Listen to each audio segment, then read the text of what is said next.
I heard there was a secret chord that David played and it pleased the Lord, but you don't really care for music, do ya?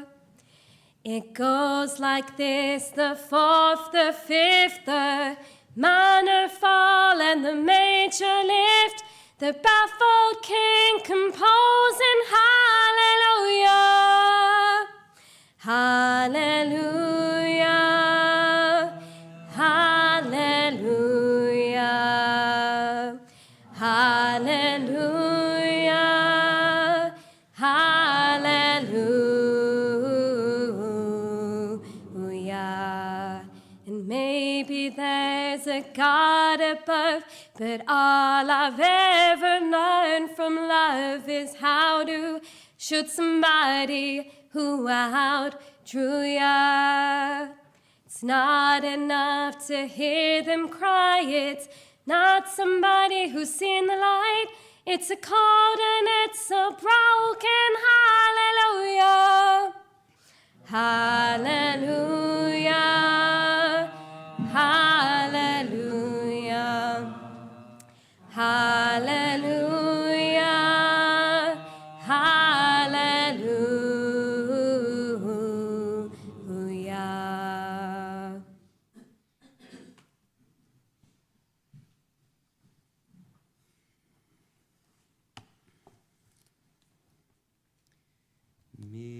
Mizmor LeDavid,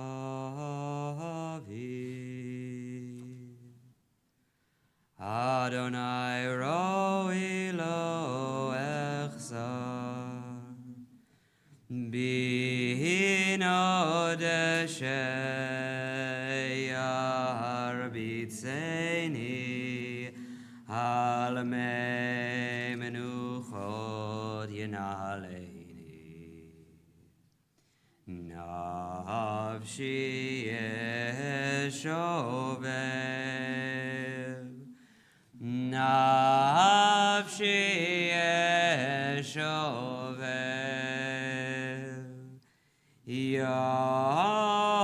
yonecheini b'maglei tzedek leman shemo. Gam ki helech begetz almavev lo irara ki ata imadi shivtecha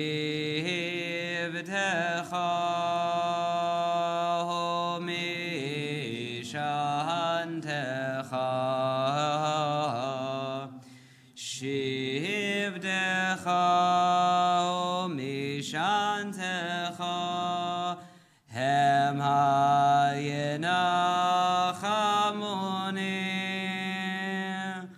taroch lefanai shulchan taroch lefanai shulchan Taroch lefanai shulchan neged sorerai dishanta bashemen roshi dishanta bashemen roshi dishanta bashemen roshi kosi revaya achdo v'chesed irdefuni kol yemei chayai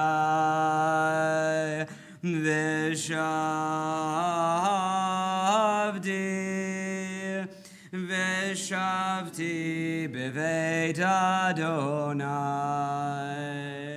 Veshavti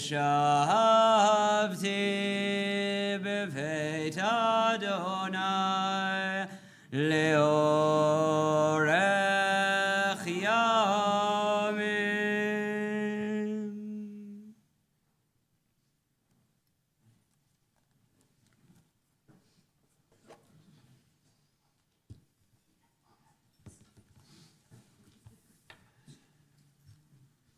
Every time my father got back from a funeral, he'd call me and give me like the post game, and and I would say, "How was it?" He's like, "The eulogy was endless." So I'm gonna keep this brief. It was the same thing every time. So if you were to ask my father, he would probably tell you that he was not a complex person, and his values and the things that he loved and believed in were always apparent, and there was never any doubt about where he stood. And he didn't really believe in nuance. Yeah.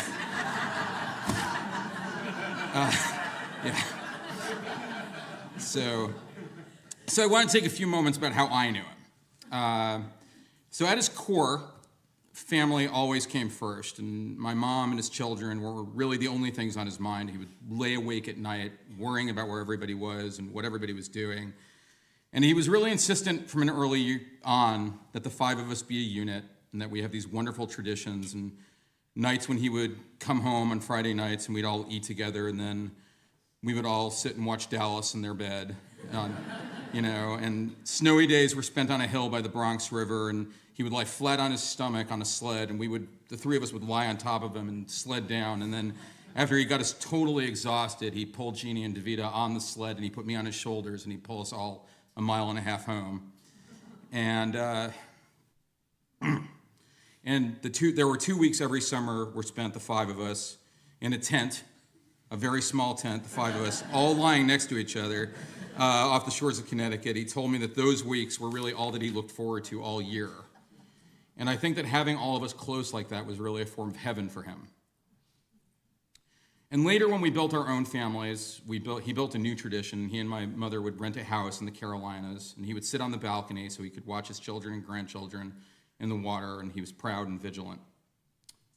When we were kids, he played tennis a couple of times on the weekends with a neighbor, but he later gave it up. And years later, when I asked him why he stopped, he told me that he realized on the weekends that all he really wanted to do was be with us, and he really didn't even want to take a couple of hours to be with anybody else.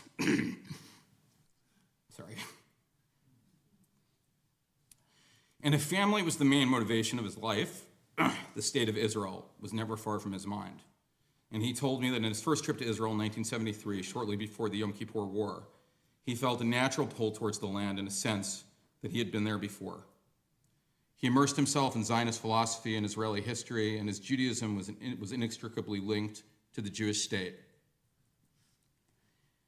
His was a life of the mind, and in the haze of his pipe smoke, we would find him at night reading anything from Bulfinch's mythology to the works of Robert Louis Stevenson to Norman Mailer. And he and I would have these strange conversations on the phone. He'd call me up and he'd say, I'm working my way through the Quran or through the New Testament, and then an hour later we'd be debating whether Robert De Niro or Al Pacino was the better actor. He abhorred cruelty and bullying, greed and dishonesty, and he chose a career in the law that was dedicated to helping people who had been swindled out of their money get a measure of justice. We used to take these road trips when we were kids, and we would stop for gas, and he would always get out of the car when the gas station attendant would fill up. And when I asked him why he did that, he said he never sat in the car while somebody served him. And I'll end like this. For me, he was like the air, always present. And it could sometimes be a stiff wind.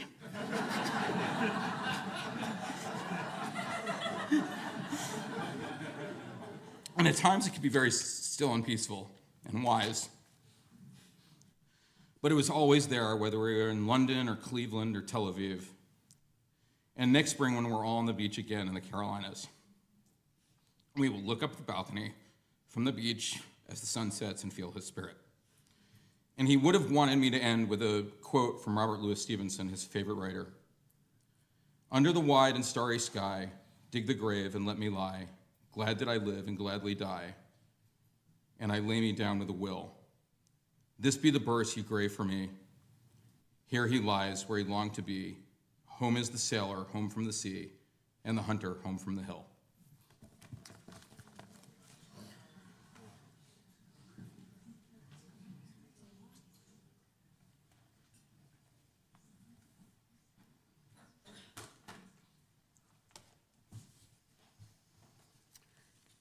I want to start off by, first of all, thanking Rabbi Resnick, our rabbi from Rhinebeck, Rabbi Chanoch, White Plains Hospital, Methodist Home, and the wonderful care offered by Jensen Hospice. It was a brutal month, but we made through it. There's so much to say about my father, so many stories and memories. He was a simple man, yet complicated, which perfectly captures him, a bundle of contradictions, which was admittedly both confusing as a child and still as an adult. Just 2 weeks ago, when I was visiting with him and my mom, he called Anne, our lifesaver carer, into the dining room and began reciting a line of Shakespeare to her. A man's face is an index of his mind.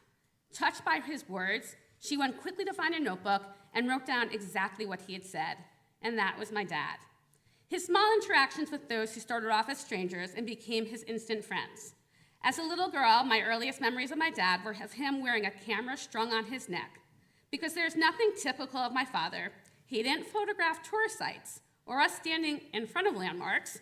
He actually went up to complete strangers, asked them to have a picture taken, and if that was not enough, he then tried to get their addresses from his little notebook. He wrote down their addresses, and then he would return home from vacation, go to his darkroom that he had built, and mailed off all the pictures that he had taken of them.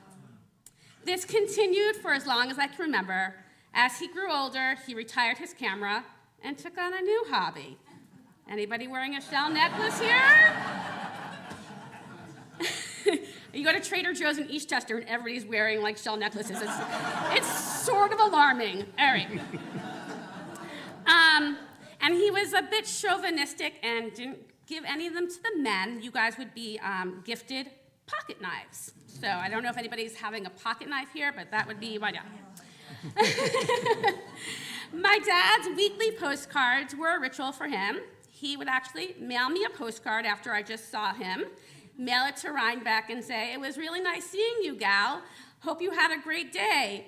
I want to know what's for Kiddush at Chabad." And he would write me postcards. It was the weirdest thing, and I would get to Rhinebeck, and there would be a postcard from him, and I had literally just seen him.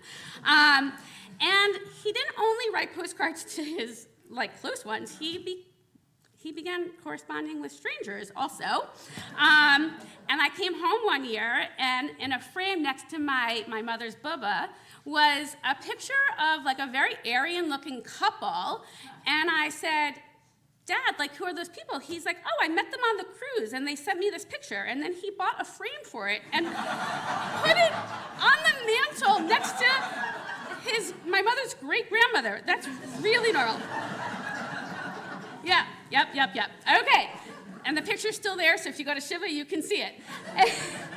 I might take it out now. Okay, my friends from Cleveland always look forward to my parents' visits, always happy placing a face with all the stories they had heard about my father, and believe me, there were a lot of them. Moving back east was challenging for me, but it was also a gift. It was a gift of time. Bringing my dad up to Rhinebeck was one of my greatest pleasures. He loved sitting on my porch, watching the birds, and enjoying the quiet. As a child, I'll never forget his Friday night peppermint patties, dancing on his toes, and helping me hone my Spanish throughout high school. His jokes, not always so appropriate, even at the Methodist home and the White Plains Hospital, he was telling jokes about masturbation to the nurses. Like, it was something. But his generosity of spirit and his eccentricities will continue to live on, and he will sorely be missed. So he always asked permission. It was like a rhetorical question, do you want to hear a joke? It was not a yes or no. And Gloria's going to indulge me. She's heard it a million times and may not even like it. But guy comes home, finds his wife in bed with another man. Says to her, "What is going on here?" His wife turns to her lover and says, "See, I told you he was stupid." It lives on.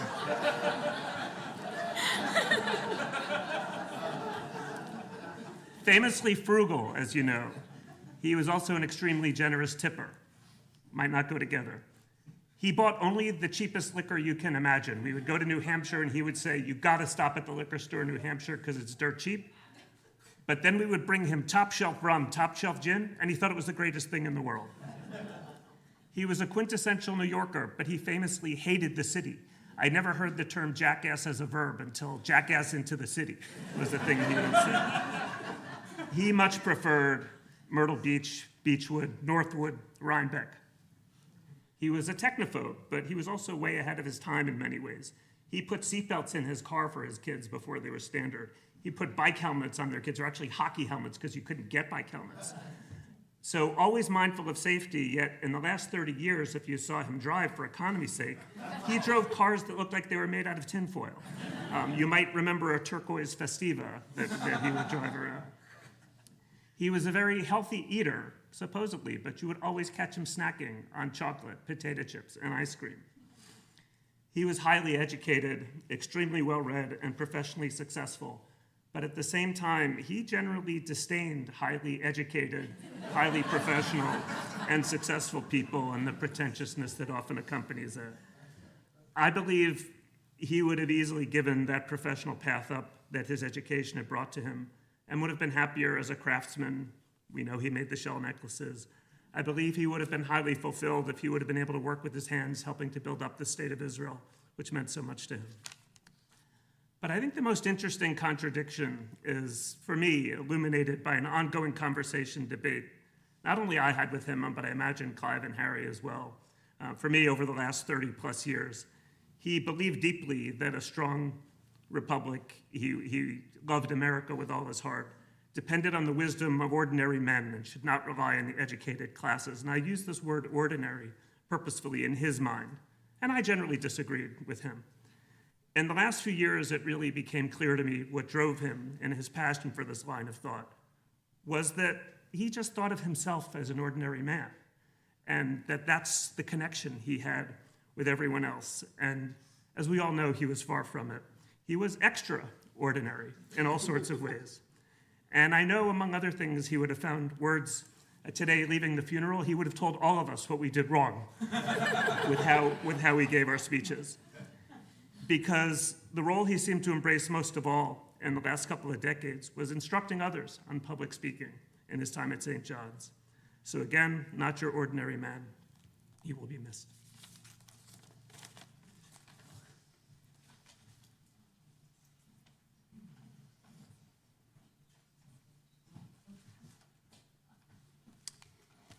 The world is made up of so many different types of people, and that's what makes life itself so fascinating.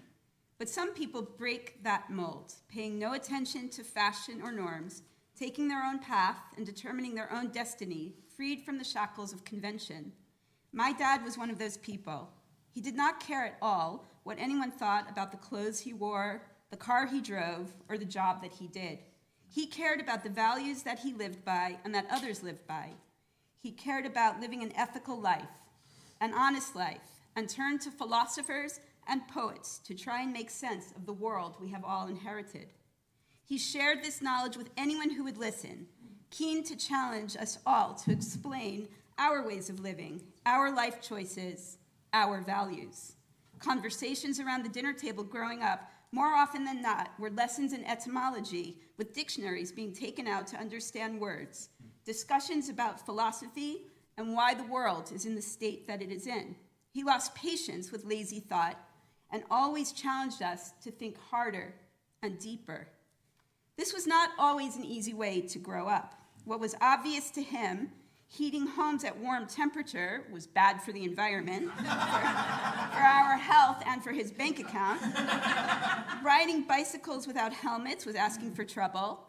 Going out without ID tags was dangerous, just to name a few. These things were not obvious or considered normal by any of our friends. But he paid no attention to what other people thought. In fact, terms that are now so commonplace, recycling, vintage shopping, rewilding natural spaces, and healthy eating, were nothing new to him. This was how he always lived his life, and how he and my mom raised us to live.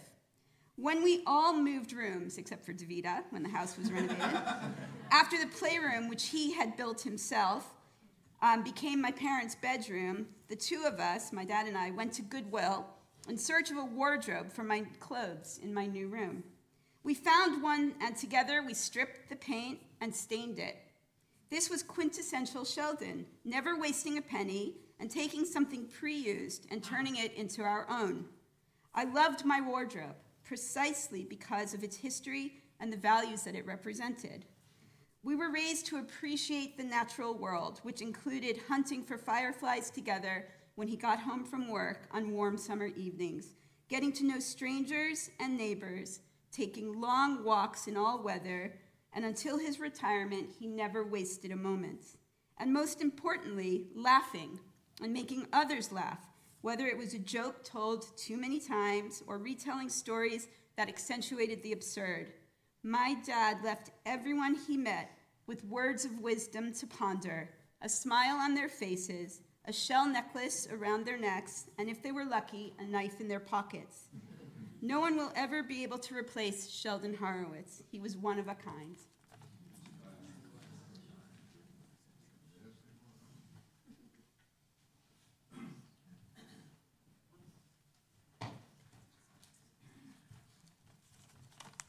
Our cousin Lily, who was the only one lucky enough to inherit our grandma's way of words, wrote this, but she is unfortunately still in London. So we'll read it on her behalf and on behalf of all of our cousins. Cellular data and communication. 10th of November, 2020. Dear Somerville College students, a package from someone called Sheldon Horowitz has arrived in the University Lodge. Does anyone know who this could belong to?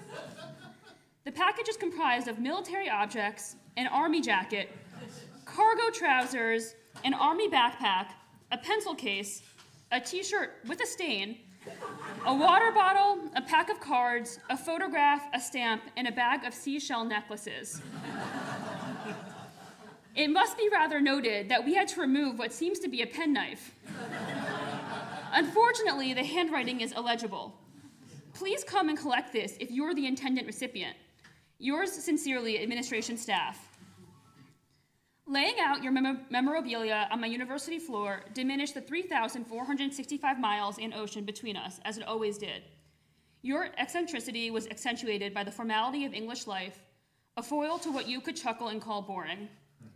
2 weeks growing up would not pass without a note from you that my mom would attempt to decode around our Shabbat table, reading about your overgrown garden or a book Grandma may have been writing through the scribbles on a tiny piece of paper, curbing the inclination of faraway relatives being far away in our everyday lives.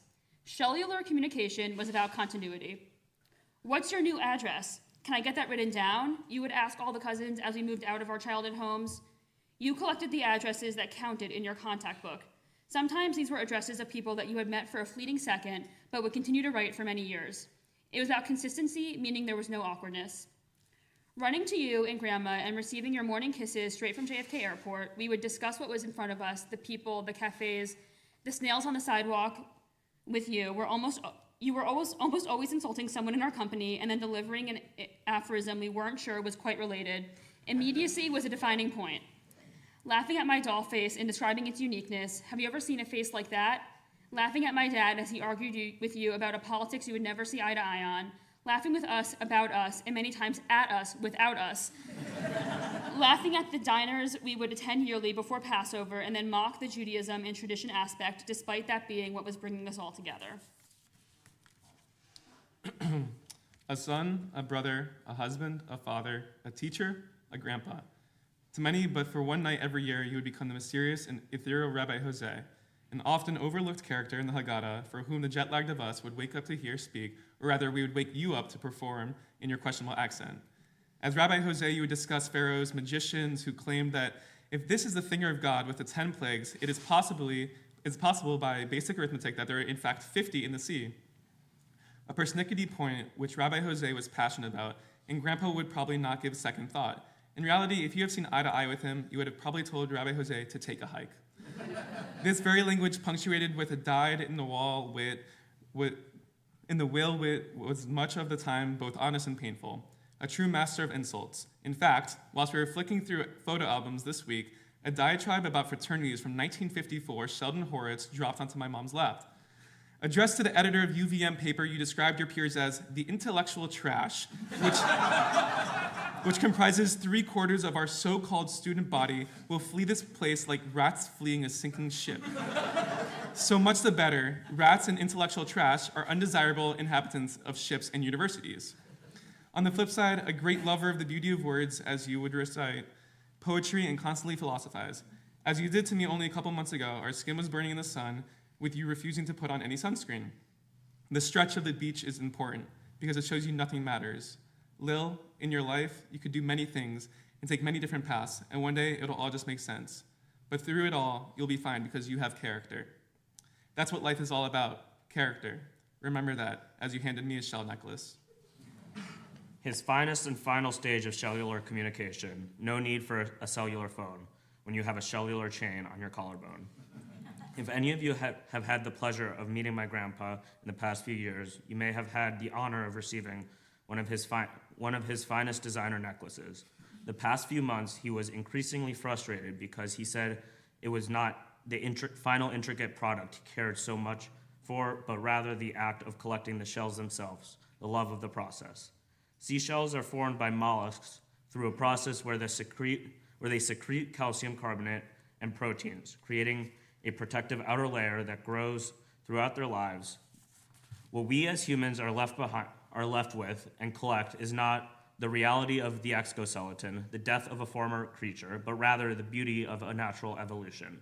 It is the same for you, Grandpa. Your memory and character will live on in shells of stories, oversized cargo pants, your illegible handwriting that surrounded me that day as I lay on my university floor. There will be cracks in the outer layer that you leave behind. The sadness of unwritten envelopes that should be filled with memories of your bellowing laughter and a palpable silence for Rabbi Jose this year, because no understudy will do. There was no need for you to ever have a cellular phone because you had this cellular chain of connection.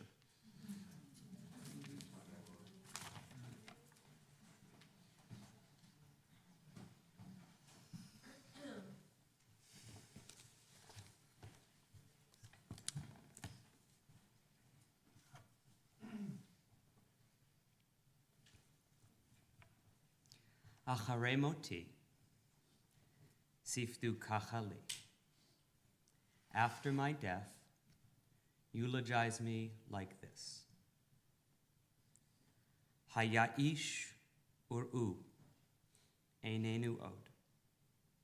There was a man, and look, he is no more. Kodem zmano meit ha'ish hazeh. This man died before his time. Vishirat chayav be'emsa nifseka. And the music of his life was cut off in the middle. V'tsar, and woe. Od mizmor echad hayalo. He had one more song. V'hine avad hamizmor la'ad. Avad la'ad. And now the song is lost forever. Lost forever. Gloria, you told me 3 things when we talked fairly briefly about Sheldon's eulogy.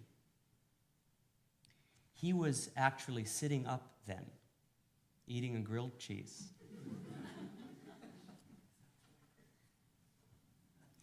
And you said first that I knew Sheldon well, which I think is true, and which moved me very, very deeply.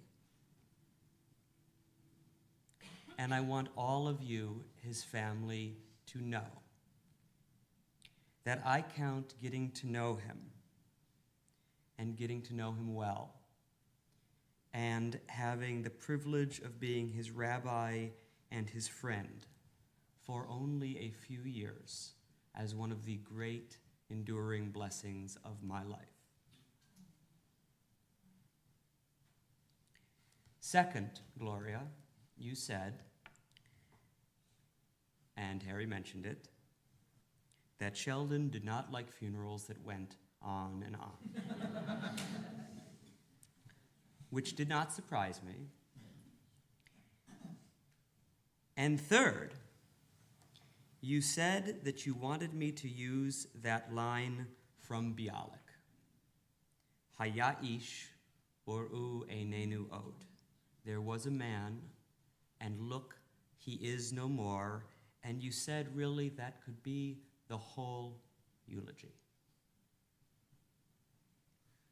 Out of deference to Sheldon, I am not going to go on forever, but out of deference to everyone here who loved him, and because I loved him, I'm not going to leave it just there. So the first thing I'll share are not my words, but words from Charles Kingsley, who was a 19th century British poet, and they were some of the very last words that Sheldon said to me just about 2 weeks ago, and he was exhausted and uncomfortable, but still entirely and emphatically himself. And we were sitting around in the living room, and we asked him for a poem, and his eyes became searching and then focused, and then with the same roguish ardor that so defined him, he said, "When all the world was young lad, and all the trees are green, and every goose a swan lad, and every lass a queen, then hey for boot and horse lad, and round the world away. Young blood must have its course, lad, and every dog his day. When all the world is old, lad, and all the trees are brown, and all the sport is stale, lad, and all the wheels run down, creep home and take your place there, the spent and maimed among. God grant you find one face there you loved when all was young." What an incredible thing to hear. In a rough and soulful voice, with a lovely sing-song cadence from a man who is dying.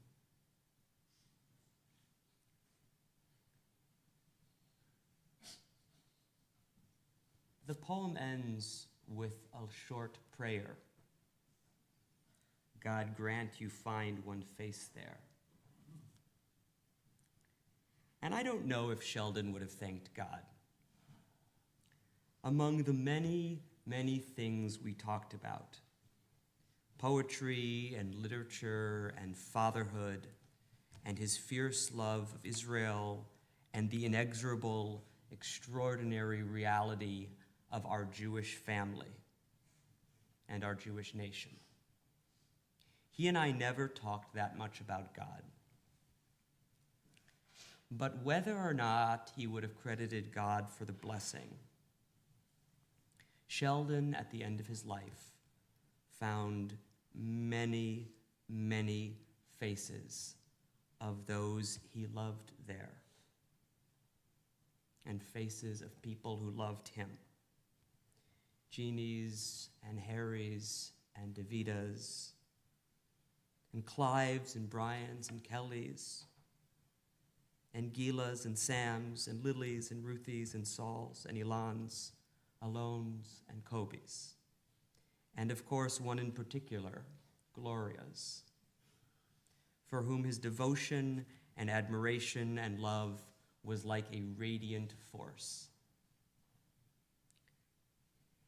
It was unusual and extraordinary to be around a person whose mind was so bright and crystal clear right up until the very end. And not only that, but someone whose personality remained so intense, whose presence was so stimulating and engaging and bracing, and about whom you could truly say, as someone once said about Moshe, Lo kata'eno velo nas lecho. His eyes were undimmed and his vigor undiminished.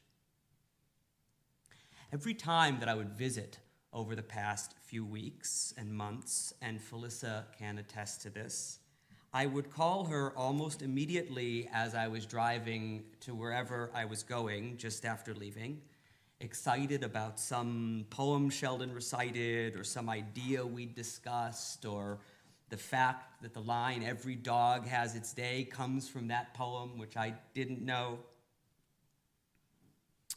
or something he'd shared about his childhood, eating potatoes cooked in coal so that his cheeks were smeared with ash, riding down a sled on his father's back, which then he recreated for his children. These moments from a life conveyed with such intensity of emotion, such precision and verve, and I'm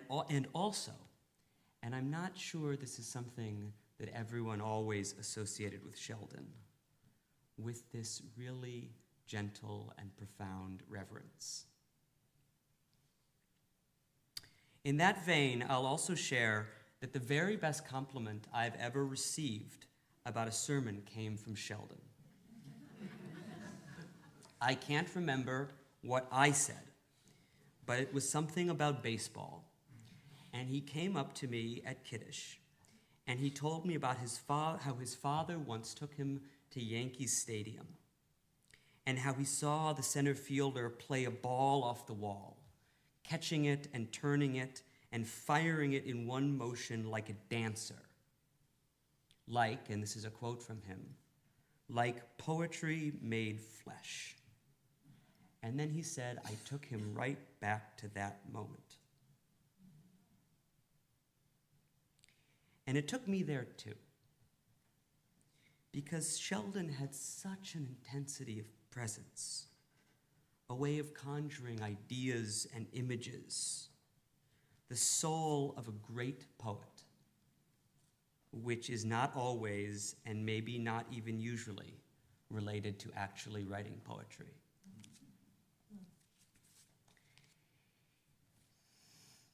And Felissa would say, because remember, we're still on the phone, so Sheldon is still doing his thing.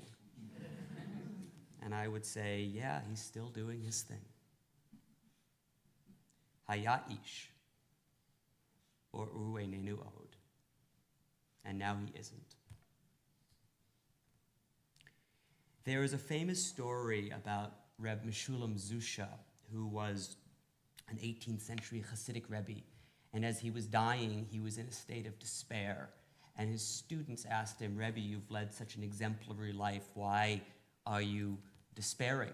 And he says, when I get up in front of the Kadosh Baruch Hu, they're not going to ask me, Zusha, why weren't you more like Moshe Rabbeinu? They're going to say, why weren't you more like Zusha? And I can say with confidence that Sheldon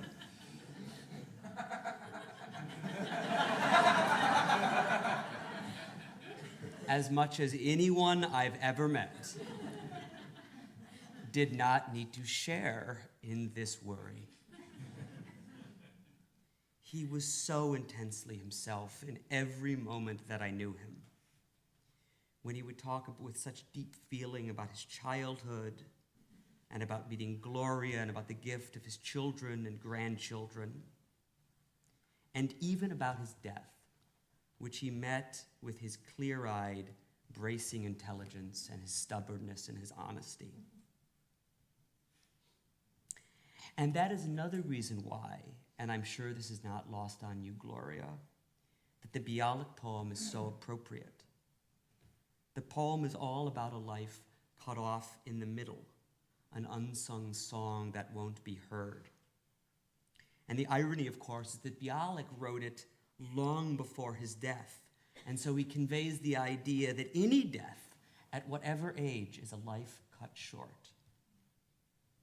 No one could say that Sheldon did not live a long and rich and blessed life. And I know that by the end, he was ready, even eager for it to be over. But I wasn't. Because I felt like there were still so many things he had left to say. And there were still a lot of poems I wanted to hear from him.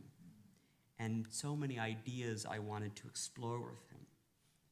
Things about family and philosophy and law and duty and fatherhood. Not for his sake, though I hope he valued my friendship, but for mine. I want to close by sharing two final memories. One, from about 2 years ago, not long after October 7th, Sheldon called me and offered to give a lecture on the laws of war here at Shul after Shabbos. I knew that Sheldon used to lecture all over the place on many topics, but I also knew he was in a lot of pain and it was getting harder for him to come, and I didn't really know what to expect.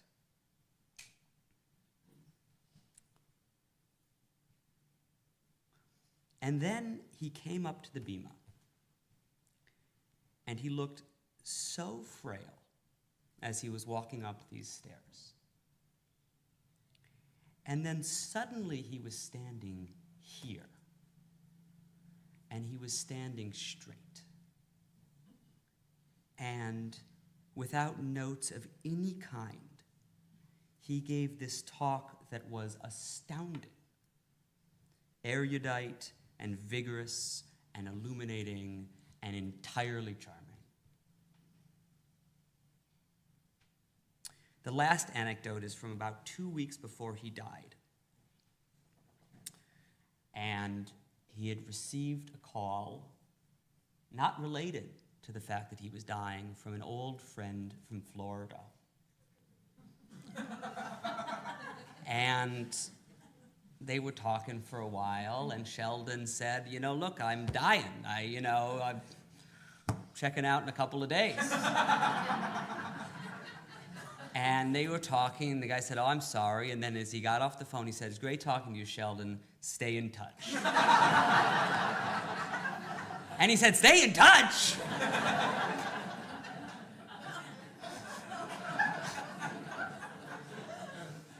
And Sheldon thought this was the funniest thing. And he was right. It's the funniest thing. And his ability to see it, and not only to see it, but to recount it with charisma and intelligence and verve, is how I will always remember him. Sheldon Horowitz, Shlomo Bar Zalman Vizelda, beloved husband and father and grandfather, a man of principle and ardor and sparkling intelligence, a fierce lover of Israel and the people Israel, a passionate believer in the Jewish family, and a man who knew that his greatest blessing and accomplishment was the Jewish family that he created and loved with Gloria. Yehi Zichro Baruch. May his memory always be a blessing.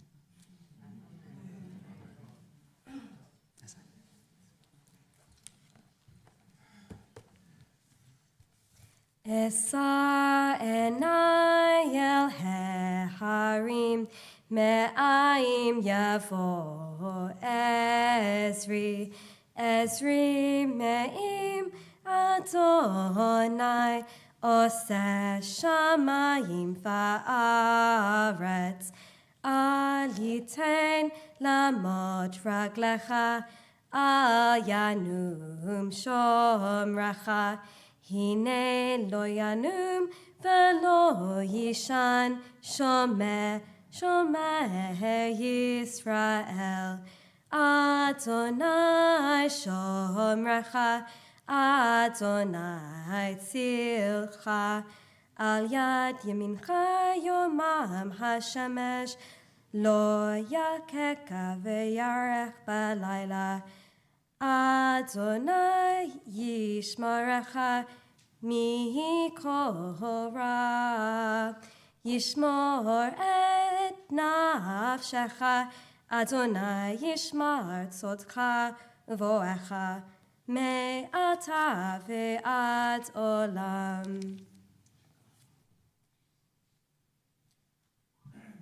Please rise for El Malei Rachamim.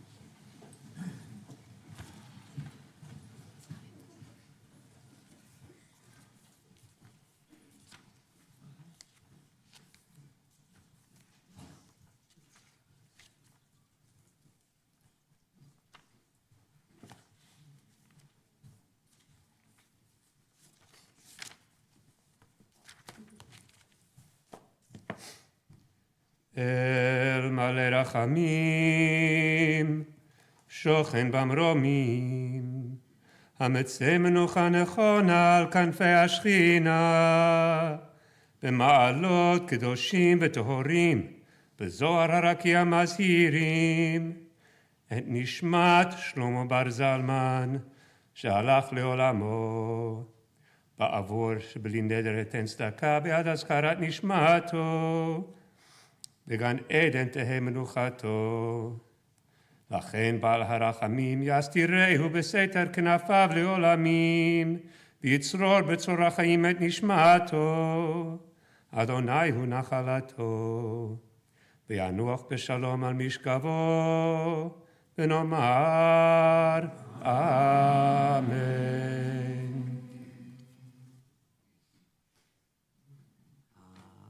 You can remain standing. I'll invite the pallbearers to come forward now.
you to everyone for coming. The burial will follow immediately at the Cedar Park Cemetery in Paramus, New Jersey.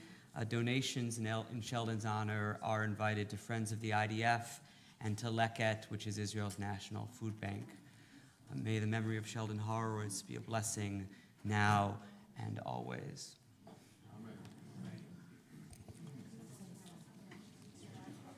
Shiva schedules are also out by the sign-in book if anyone would like to take one.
Yes.